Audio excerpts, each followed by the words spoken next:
I'd like to start with what is social selling, and what exactly is it? John, do you want to kick us off? Sure.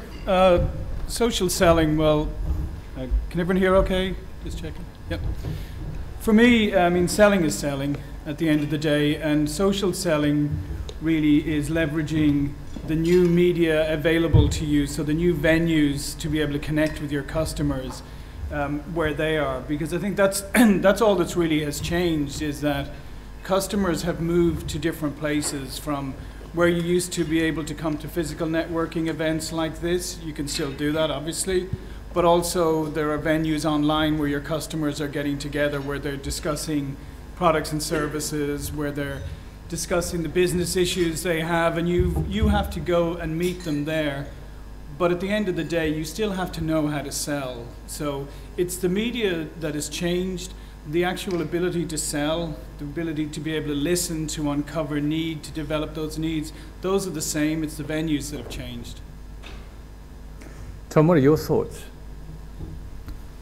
For me, social selling is a much more scalable and efficient way of doing what a perfect salesperson would do in real life: connecting, sharing information, content, influencing.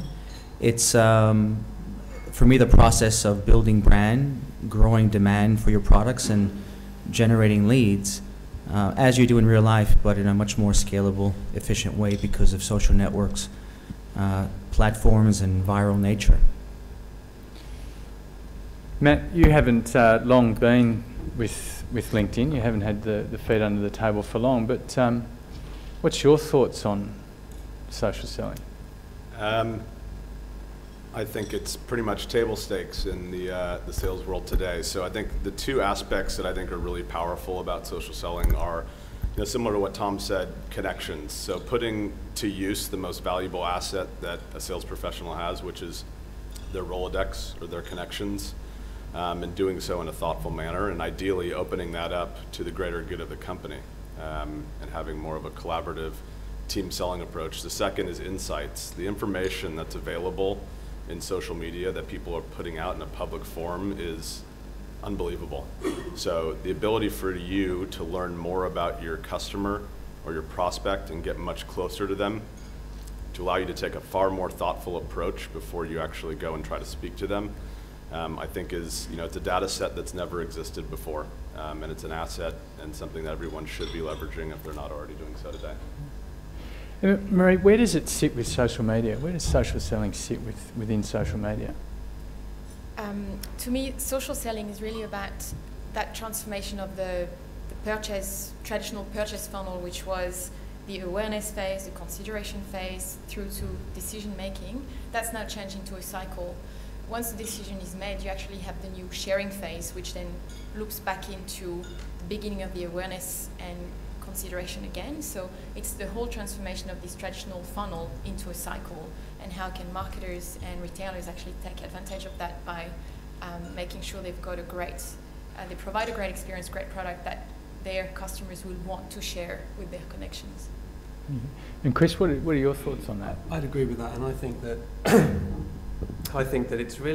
it's just an ongoing process. It's, as an organisation, what you do it should be part of the DNA of just doing business, about transacting, communicating in a digital environment. I don't think that you can separate it out of the sales cycle now in that respect.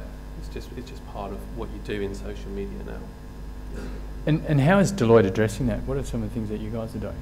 Well, we have over 6,000 employees, and there's a range of activity throughout the organisation. We have some pioneers who are really keen and really identify this as a space, and then we have people that take time who watch and listen more than. What we're trying to do in terms of embedding it deeper and deeper into the culture is actually break down those barriers to entry for employees. So we help to, when we're looking at going to market with a new piece of thought leadership or a point of view, we look to create links that we can share with the business that gets circulated internally on our own social media platforms and via email, etc. And that really helps, and we give people ideas around what they might like to say in that space, and then I think that really helps to foster the thought that they can go out and talk about these things. Yeah. Is it actually selling, or is it something else, Tom?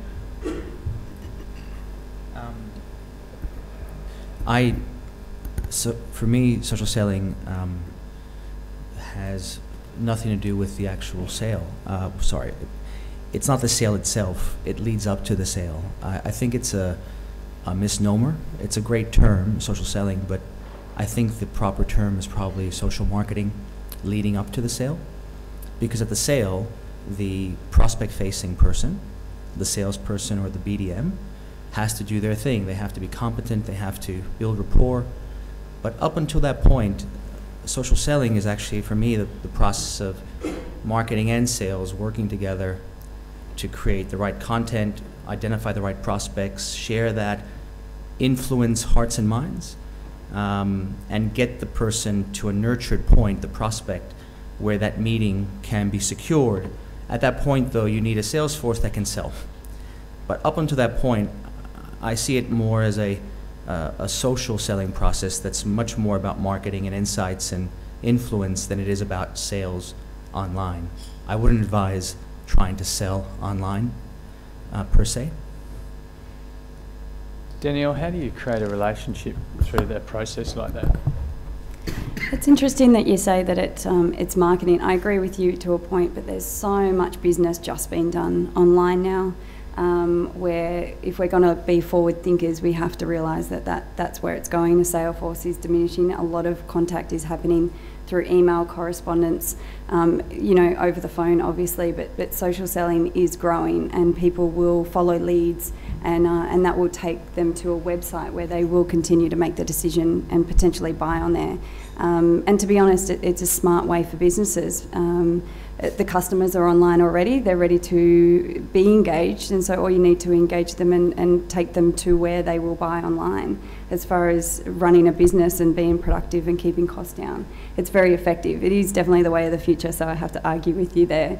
But it is definitely a part of marketing. People make a decision, but one thing that has been forgotten on this panel already, and I find with all of my clients, or a lot of my clients, forget about, we talk about what we need to do as being good marketers, making sure we're putting a good message out there, making sure that there's a good balance between, conversation and sales and so forth. But what about the person on the other end of the message? Very rarely does that get touched on, and that's something that I talk about a lot, because if you don't, we all talk about, what message should we put out there? What is the message that the other person receives? And I love the point that Adam makes about people that generally in a face-to-face environment are good at selling will be good online, and it's very true, and we're seeing that across the board.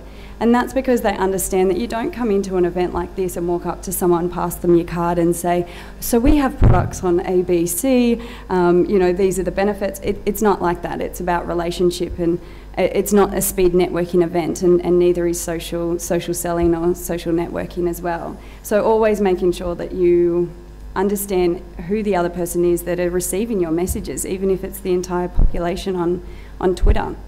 Always understand how it's been received. And I just want to make one last point on that, is we went to a big conference and we asked, it was huge, there was thousands of people there, and we asked who is at this event to, it was a big networking opportunity to sell a product or sell a service. And I would say 95% of people put their hand up. And then we asked who's here to buy something, and no one put their hand up. And it's a really good reminder that just because you have a platform online, it's not a platform to sell. It is a platform, like we said, for marketing, but there is an opportunity to sell. That's the difference. I think part of the problem is that whenever you get a paradigm shift, is that you tend to look at things through the traditional prism, through your own traditional prism, and so we will sit here and have this discussion. Is it social selling? Is it social marketing? Is it something in between? Whatever. And it really doesn't matter, because at the end of the day, it's being driven by the buyer. And I think that's where the true shift is coming, because the buyer is interacting and looking for things in different ways and wants to be serviced in different ways. And they don't care, honestly, whether they're getting that from a salesperson, from a marketing person, from a customer service person, from somebody out of the product department, from your janitor, for goodness sake. They don't care. As long as they get the information that they need at the right time and you're engaging with them in the way that they want to be engaged with. So I think I think we have to be careful sometimes, because we can get very, we can start to be very insular and look inside and start to say, okay, how does this impact us, and how do we reorganize, and, you know, do we have to, you know, well, actually, this is a good example, because most times when I talk to organizations about sales and marketing alignment, a lot of them will say, yeah, we have actually nailed sales and marketing alignment. And I say, that's great. So what'd you do? And they say, well, we got sales and marketing together, and we defined, you know, what's a hot lead, what's a cold lead, what's a frigid, what's a warm, lukewarm, slightly warm, just slightly not dead kind of lead. And we defined all of that, and then we defined the handoff from marketing into sales. And so we now have a great process, everybody's bought in. And I always say, well, who was missing from that conversation? They go, well, no, sales and marketing were there. I say, no, the buyer wasn't there. And that's the point, is you got to look out and start looking at what does the buyer want, and we need to react to that, rather than kind of get too caught up in kind of trying to understand how does this impact the way that we're traditionally organized. Can I say something quickly? Agree, John. On a pragmatic level, though, and with my clients, I've noticed this. Marketing doesn't really talk to prospects. The CEO often is too busy to speak to prospects. It's prospect-facing people and salespeople that speak to prospects. So they're ultimately the only touch point, or the key touch point, with the audience, the buyers. And if they're out there selling actively in a traditional sense, that could undo a lot of that social form fabric that is required, that inside approach, that doctor approach to building a personal brand that is much more than your sales role, but something about the industry. So in a pragmatic way, this discussion is valid, but at the end of the day, when the tire hits the road, it's your sales team and your BD team that speak to prospects. They have to be in the right training mode, the right insight mode. If they sell too aggressively, I think that will undo a lot of the social selling process. But at the same time, they are selling. But in my approach to selling is quite as brutal as anyone's. But it's a different take on the sales approach. It's giving value first, insights, building your own brand in a way that you can sell when you meet them. Maybe not just within the social network itself.